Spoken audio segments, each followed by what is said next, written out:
ಏರಿದರೂ ನಗುವಿನ ಒಲುಮೆ ತುಂಬಿದೆ ಹಾರಾಡೋ ಮನಸ್ಸಿಗೆ ಆಕಾಶವೇ ನೀನಾದೆ ಈ ಕಣ್ಗಳೇ ಕೊಡೆಯಾಗಲಿ ಕಣ್ಣಿನ ಹನಿಯಲ್ಲೇ ಹೃದಯಕ್ಕೆ ತುಂಬಳೆ.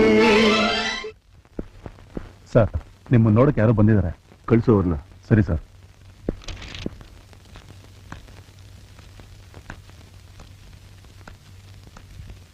ನಮಸ್ಕಾರ ಸರ್. ಕೂತ್ಕೊಳ್ಳಿ. ಪರವಾಗಿಲ್ಲ ಸರ್, ಕೂತ್ಕೊಳ್ರಿ. ಏನ್ ವಿಷಯ?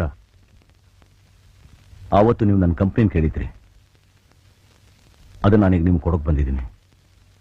ಅದಕ್ಕೆ ಬದಲಾಗಿ ನೀವು ನನಗೆ 5 ಲಕ್ಷ ರೂಪಾಯಿ ಕೊಟ್ಟರೆ ಸಾಕು. ಯಾಕೆ? ನಿಮ್ಮ ಕಂಪ್ನಿ ಚೆನ್ನಾಗಿ ನಡೀತಾ ಇದೆಯಲ್ಲ? ಚೆನ್ನಾಗೇನೋ ನಡೀತಾನೆ ಇದೆ, ಆದರೆ ನಮ್ಮ ಸಂಸಾರ ತೊಂದರೆಯಲ್ಲಿದೆ ಸರ್. ನಮ್ಮ ಅಣ್ಣ ಕಷ್ಟದಲ್ಲಿ ಸಿಕ್ಕಾಕೊಂಡಿದ್ದಾರೆ. ಅವ್ರನ್ನ ಕಾಪಾಡಬೇಕು ಅಂತಂದ್ರೆ